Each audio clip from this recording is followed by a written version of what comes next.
Hello and welcome to my channel, Rhino here. Today I'm looking at Discovery Science's second video in their long story short series. This one was sent to me by Reason Vision on Twitter, who apparently keeps a closer eye on the Discovery Institute than I do. Anywho, this one is about whale evolution, so let's see what they have to say.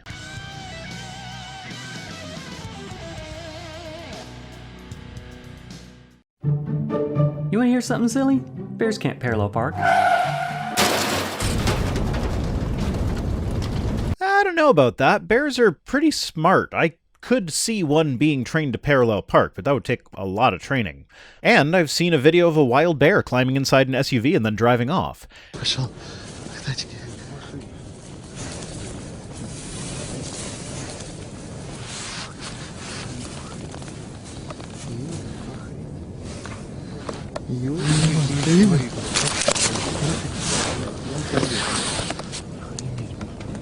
Ты что делаешь? Блядь, новая машина. Блядь, там рыба еще, блядь, сейчас покуду в рыбу еще. Рыбу ищет. Что творит? Весь салон сейчас это, блядь. Скотина. Смотри, ничего делаешь. Блядь. Да хер, главное, что нас не пожрет. Да похер на нас, блядь. Тоже, блядь, рыбалка. Что за херня? Что за...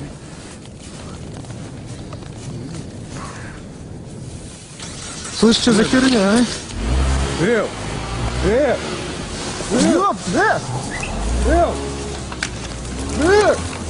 Now, sure, the camera conveniently turns to his friend in the tree with him and then smashes down into his leg for a nice couple of dark frames where you could easily hide a cut, and you never see the bear in the video after that, but my point is that I just want an excuse to go all Captain Disillusion on you. Well, discount Captain Disillusion. I didn't do a frame-by-frame analysis to see if they did anything else, like rotoscoping the windshield to hide the human driver, or compare the camera shake to artificial shake that you can get with the wiggle expression in After Effects, or compare the behavior of real bears to see if they really do look for food at a campsite the same way Yoda does, tossing everything behind them.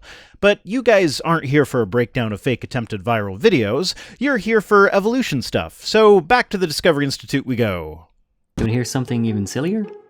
Darwin thought that bears could turn into whales. He sure did. He was wrong, but he was on the right track. It was known in Darwin's time that whales fit into the mammal category, and even before Darwin, John Hunter had proposed in the 1700s that whales seemed to fit better into the ungulate group of mammals rather than the carnivora group, which is where they had been classified at that point.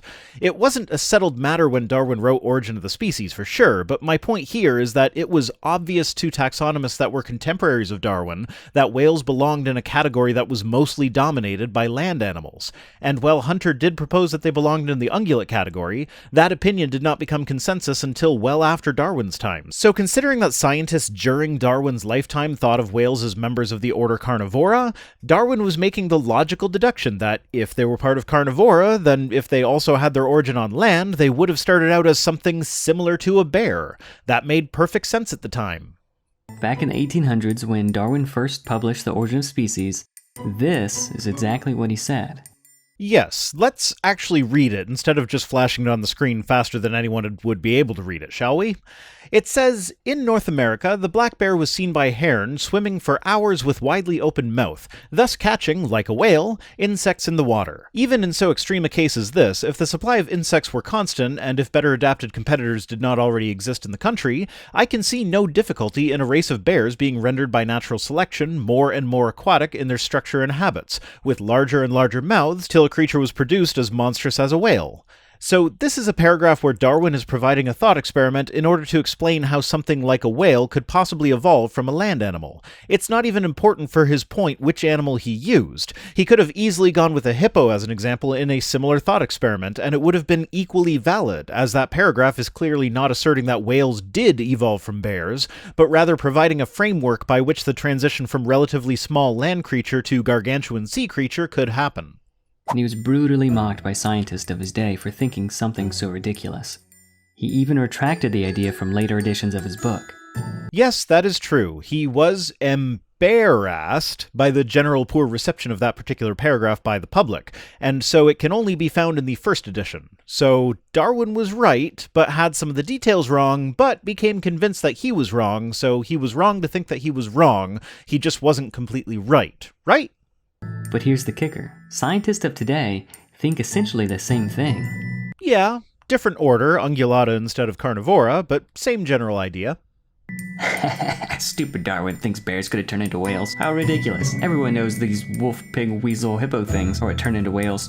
Well, ain't that a misrepresentation and a half? It is true that scientists of Darwin's time mostly mocked that idea, but they didn't really provide any better explanations themselves. They just convinced Darwin that he was wrong. They wrongly convinced him that he was wrong. Scientists of today would never mock Darwin for having come so close to the correct answer more than a century before the correct transitions were found. I've seen plenty of articles that rather praise Darwin for coming so close with so little available data. So no, scientists of today do not laugh at Darwin for saying they came from bear-like creatures and then turn around and propose the ungulate lineup. And while the various organisms that are in the whale transition lineup have been variously described as being similar to wolves, pigs, weasels, and hippos, you're making it sound like all those descriptors were given to one single organism rather than different members of the lineup. And come to think of it, I've actually never heard them compared to weasels or pigs. The only time I've heard pigs come into the equation are in articles that go for the wow factor of the whole whales are more closely related to pigs and giraffes than other terrestrial animals thing. Not saying it hasn't happened, just that I don't remember ever coming across it. My point is, when talking about evolutionary lineages, it is commonplace for people to compare extinct animals with animals that we are familiar with in order to help us picture what they might have looked like. These comparisons, whether good or bad, are not meant to be taken as saying that whales did descend from the modern pig, hippo, wolf, or weasel. My, how the tables have turned. Yes, the tables have turned. The people who mocked Darwin's bear passage have now been shown to be wrong, and Darwin was on the right track. But I don't think this would have upset Darwin at all, like you seem to be showing with your little cartoon there. If anything, I think this discovery would have made him happy. Back in the 80s and the 90s, a series of fossils were found that rocked the evolutionary landscape. Yep. Well, some of them were found quite a while before the 80s, like Pachycetus, which was originally discovered in 1958, but the 80s is when we started noticing the features that made these fossils fit into the cetacean lineup. I mention this because I know the typical creationist line is that we just found the fossils and we needed something to fit the line, so we made them fit. But no, sometimes there are decades between the discovery of a fossil and the discovery of the reason why that fossil should be in a particular spot on the tree of life. If we were just looking for a land animal that kinda looked like it might fit the series, sure, we might still have chosen Pachycetus. It does show evidence of spending a lot of time in the water, but a lot of this evidence was unknown until fairly recently, as in later than 2001, some 43 years after its initial discovery and 21 years after its classification as a cetacean. In fact, in 2001, it was still being argued whether it was a mostly land-based creature or a mostly water-based one, with the matter not being settled until 2006, when oxygen isotope analysis confirmed a mostly freshwater aquatic lifestyle. So what landed Pachycetus in the cetacean lineup was not our desire to find the cetacean lineup, but certain specific evidence. The inner ear structure that is found only in cetaceans, the structure of the teeth, the narrow elongated postorbital cranium, that is, their skull is longer behind the eyes. These are the reasons it's a cetacean, not just because we wanted it to be. Paleontologists thought that they had found a clear transitional series of fossils documenting the evolution of whales. Well, like I said, they didn't just find the animals that kinda looked like they'd fit the series. They examined fossils that we have had for sometimes decades beforehand, looking for certain key features without which they never would have been placed in the cetacean lineup. Now, if creationism were true and God created special kinds, then you would expect these features, particularly ones like the involucrum, which is an ear adaptation that helps cetaceans hear underwater, would either be specific to marine mammals, or if it's good for non-marine mammals to have as well, it would be in all mammals, or it would be spread randomly throughout the mammal population. Hell, even go farther and give it to the birds, reptiles, and amphibians as well. There's no reason this particular structure needs to stay within mammals. But no, the only place we find it is in marine mammals, and extinct species that, when placed next to each other, look like a plausible evolutionary lineage to marine mammals. University of Chicago evolutionary biologist Jerry Coyne says in his book Why Evolution is True, whales happen to have an excellent fossil record, courtesy of their aquatic habits and robust, easily fossilized bones. This is one of our best examples of an evolutionary transition. Yep, I 100% agree with that statement. Wow, one of the best. Let's take a look at the story behind whale evolution. Is it a good argument or not? So according to Coyne, whale evolution is such great evidence since we have a chronologically ordered series of fossils. Yes, you see, it's not just the cetacean features that match up, it's the fact that when you date the fossils, the ones that are less adapted to a completely aquatic lifestyle tend to be older, and the ones that are more adapted tend to be younger. And it goes something like this. The sequence begins with a raccoon-sized animal called Endohyus, living 48 million years ago. 52 million years ago, we see a wolf-sized creature called Pachycetus, which is a bit more whale-like than Endohyus. At 50 million years ago, there's the remarkable Ambulocetus. Rhodocetus, 47 million years ago, is even more aquatic. Finally, at 40 million years ago, we find the fossils of Basilosaurus and Dorodon, before we have our modern whales. Yeah, you got me. They played with the order to force the issue. I give up. I'm a creationist now. Except, wait a second, something I've beaten to death in the past is that evolution is not a linear progression. It's like that infamous George Gaylord Simpson quote where he talks about how the equine progression often seen in textbooks never happened in nature. Creationists like to leave that quote truncated, without going on to explain that he was referring to the fact that evolution works on populations, not individuals.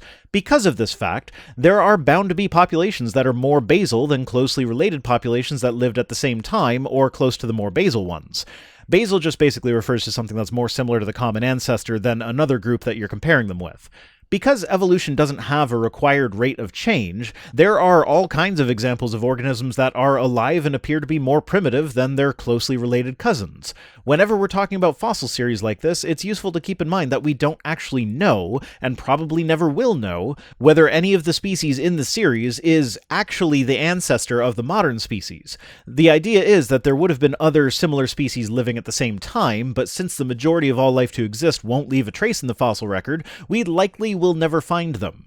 So when looking at the series that represents any organism's evolution, it is important to keep in mind that we can't actually know if the organism itself was the ancestor of the modern form. It may have been something else that existed at the same time. Now, with that in mind, the fact that there is overlap in the ranges that these fossils are found isn't a problem. What is a problem, though, is that you guys didn't include the fact that they are overlapping ranges, instead opting to put one number on it, and to choose the numbers that make it look the worst if you don't actually look into it at all. Endohyus has been found from 50 to 48 million years ago, Pachycetus from 52 to 48, Ambulocetus from 53 to 48, Rhodocetus from 52 to 45, and Dorodon from 40 to 33. And there are a bunch that are being left out. But if you were to graph how aquatic they are with what their time range is, you would see a correlation that shows them getting more and more aquatic as time goes on, even if there is some overlap. Nothing in evolution says that these organisms couldn't have existed at the same time. Granting the standard Darwinian dates for these fossils, Endohyus is dated as far younger than his supposed descendants. Incorrect. Firstly, it is not being claimed that Pachycetus is directly descended from Endohyus, just that they are both members of the cetacean group and show part of how cetaceans would have transitioned from land to water. Secondly, as I pointed out earlier, there is no rule in evolution that states that similar organisms that are closely related, but with one being more basal than the other, can't exist at the same time. Quite the contrary, that is entirely expected. Millions of years from now, when whatever humans evolve into are puzzling out their evolutionary history, it is entirely possible that they will look at a chimp and a human, and put the chimp as the more basal organism, and so organize their chart with chimps being placed behind the humans. This would not mean that they think that humans evolved from chimps, it is just showing a picture of the likely progression. And he's not the only one, more on that later. This is common practice in evolutionary analysis, to ignore where species actually show up in the fossil record and place them wherever makes Darwinian sense. Except, if that's what scientists were actually doing, you wouldn't be able to make a video about it because you wouldn't even know about it. Do you really think that scientists were stupid enough to make these dates public knowledge without realizing that there was overlap? If the scientists were going to just make stuff up to fit with evolution, I'm pretty sure they'd be able to figure out that 50 is bigger than 48, and whatnot. And here you are, accusing them of trying to be dishonest about how whale evolution is represented because the dates are wrong. Meanwhile, you ignore the range and just pick specific dates in an attempt to make it look worse than it is. So, once again, scientists just provide the data as it is, while creationists have to cherry pick and manipulate it in order to force it into their worldview. Creating what are called chronological inversions, or ghost lineages. Oh, that's so spooky.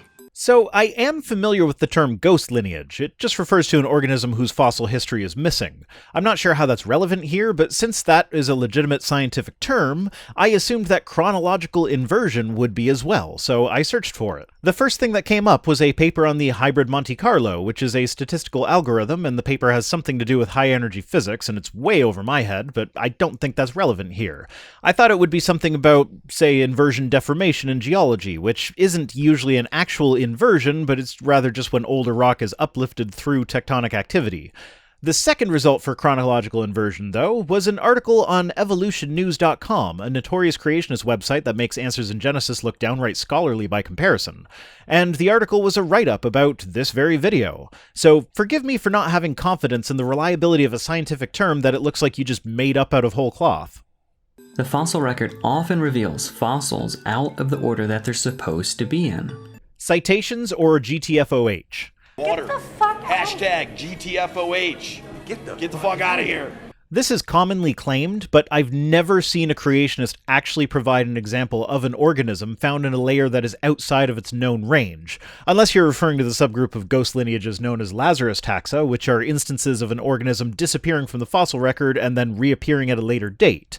It's like, yeah, that happens sometimes. We find old organisms that were thought to be extinct earlier in a later group. All that means is that they didn't go extinct when we thought they did. There was just a period of time where they either weren't being fossilized for one reason or another, or we just haven't found those fossils yet. What would be more interesting would be finding an organism that is known to have evolved fairly recently in an older layer than it is expected to be in.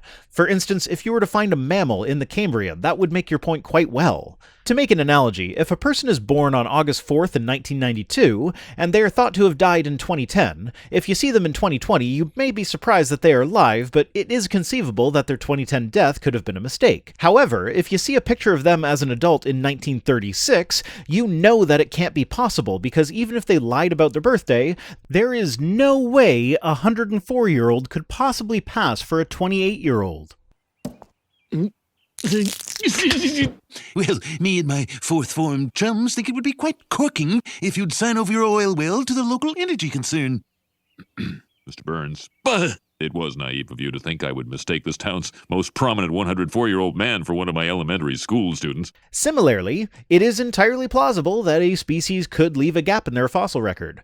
Fun fact, there's actually a correlation with the duration of a ghost lineage, that is how long a period of time the fossils are missing, and diversification. The more diverse a lineage, the shorter the ghost lineage will be. Which makes sense. More diversity means there will be a greater variety of environments that organism lives in, which increases the likelihood of fossilization for that organism. For just a couple of other examples, let's take a look at bird evolution.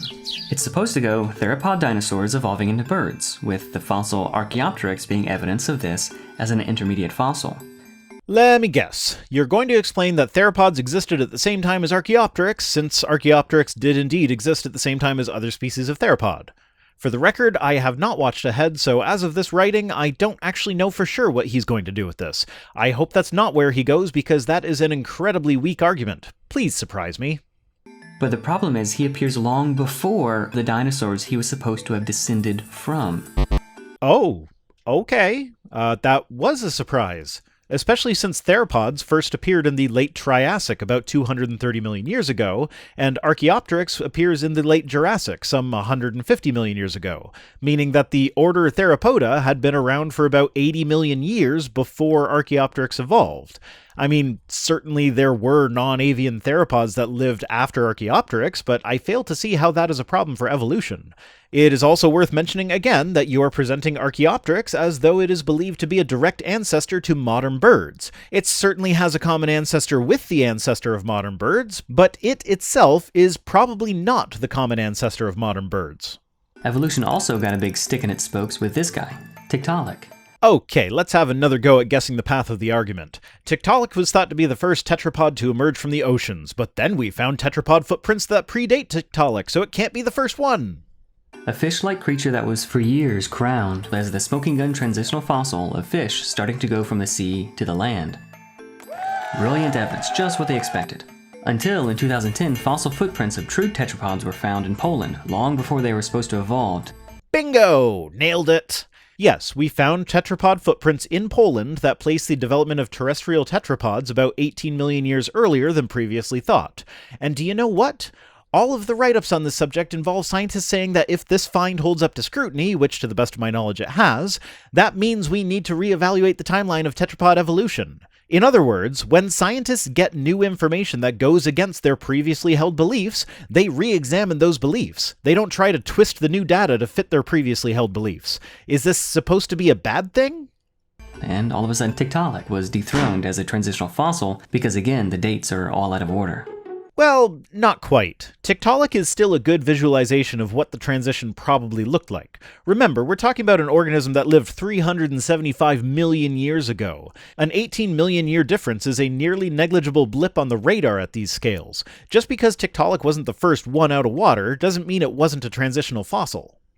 Hey everybody, I'd like you to meet my grandpa. Oh, so cute. Is that his name, or... No, his name is Seymour. He is my grandpa. Cute, but not even close. It's easier to look at it as a cousin-type relationship. Tiktaalik is the you on this chart, and whatever made the footprints is your first cousin twice removed. You are looking at this chart and declaring victory because you don't share great-grandparents with your first cousin twice removed, whereas I am looking at this chart and pointing out that, yeah, you don't, but you do share great-great-grandparents. Back to the chronologically ordered series of fossils, Basilosaurus and Dorudon are considered fully aquatic whales. They're not a transition to anything. Really now? Did you know that transitional doesn't always refer to an organism that is suited for two different environments? Sometimes it just means one that appears to be in between two other organisms. In the case of Dorudon, just look at your own damn picture. Do you see how the hind legs are changing, getting slightly shorter with each organism?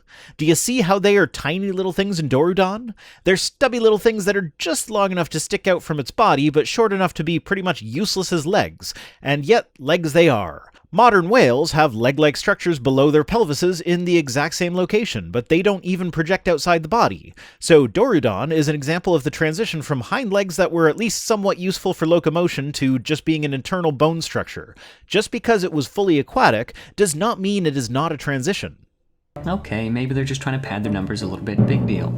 Nah, if I were trying to pad my numbers, I would have brought up all the steps that you skipped, like Cuchicitus, Remingtonocetus, Protocetus, Squalodon, Kentriodon, Alophyseter, Brigmophyseter, Adiocetus, Janjucetus, and Cedotherium. And fuck you for making me bring them up. I was really hoping to avoid having comments on the video correcting my pronunciation for all these things. Otherwise, I would have brought them up myself earlier.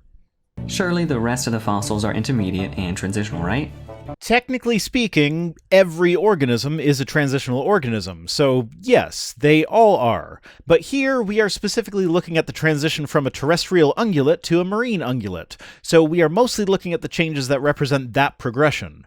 And you guys actually did a pretty good job of showing the progression, your inaccurate dates notwithstanding. Well, that depends on how you define intermediate. In paleontology, intermediate doesn't mean what we think it means. Okay, so kindly explain what we think it means and what it means in paleontology then. Like my parents are intermediate between me and my Gam Gam and Pop Pop. I think I see where this is going. Are you about to criticize the fact that we can't actually know the direct ancestry from fossil evidence? Would you prefer that we pretend like we did know it? By intermediate, paleontologists usually mean a fossil is merely morphologically intermediate.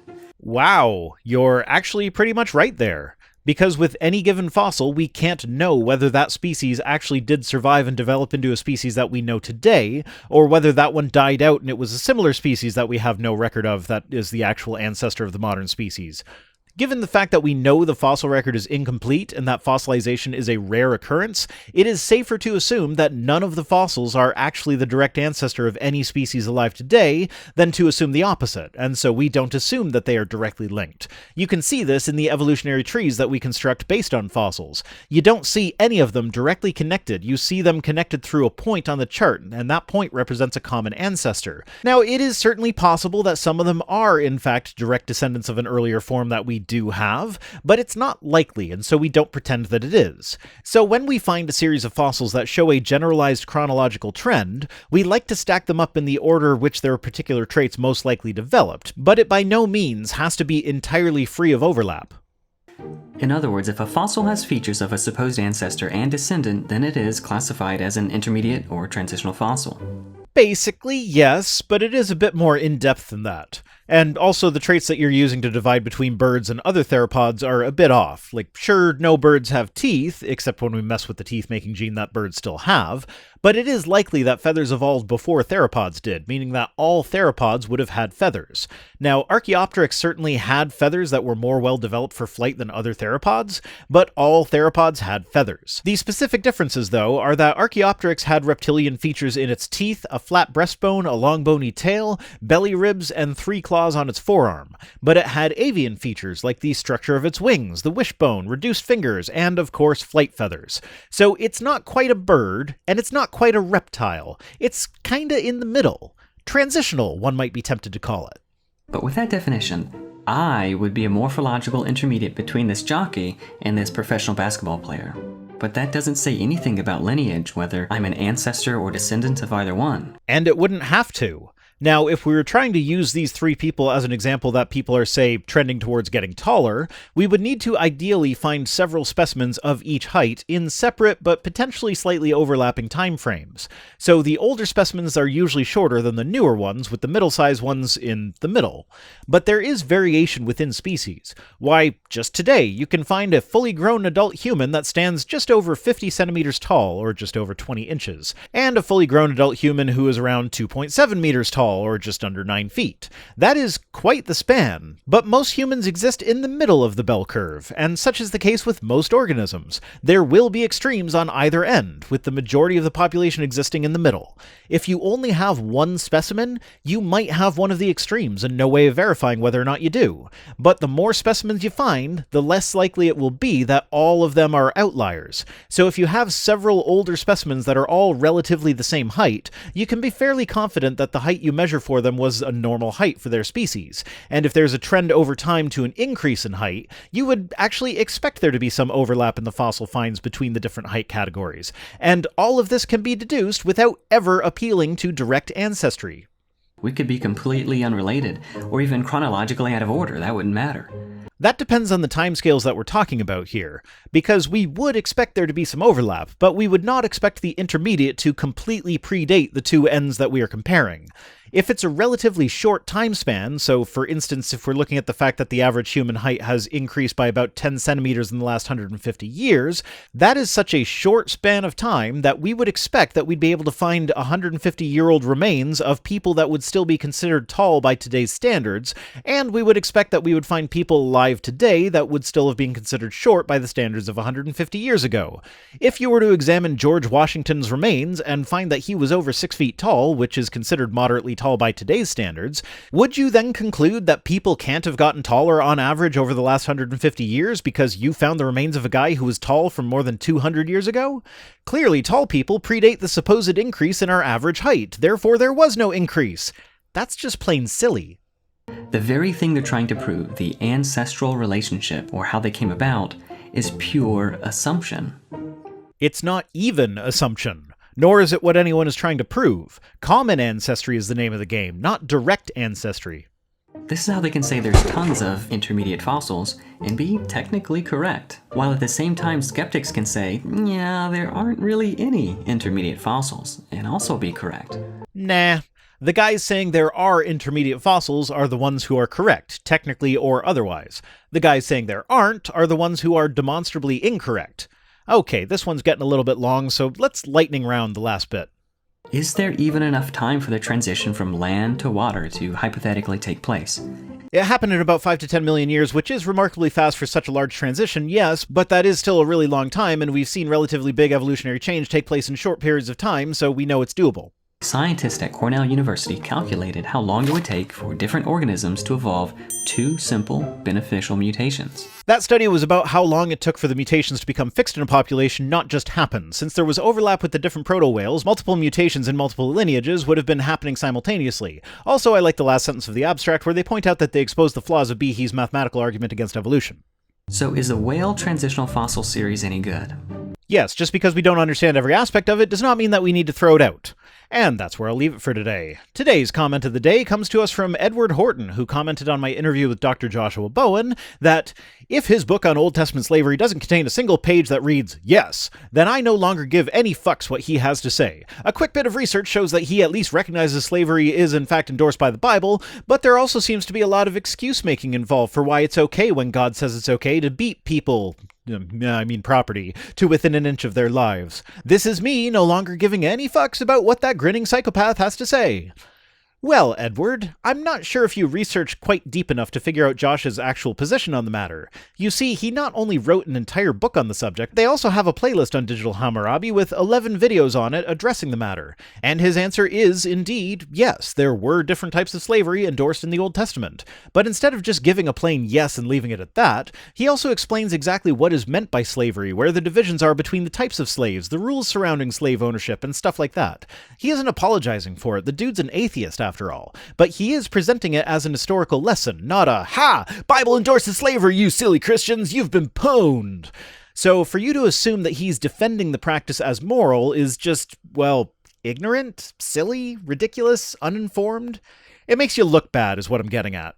Thanks for watching. Special thanks as always to my patrons, especially Mark McManus, who are the bears who drive the car that is my channel. If you'd like to expose my video fakery, you can support the channel for as little as $1 per week over at patreon.com/ViceRhino. Other ways to support the channel, such as direct donation or my Amazon wishlist, are linked in the description, as well as my social media accounts and my P.O. Box address. See you next time!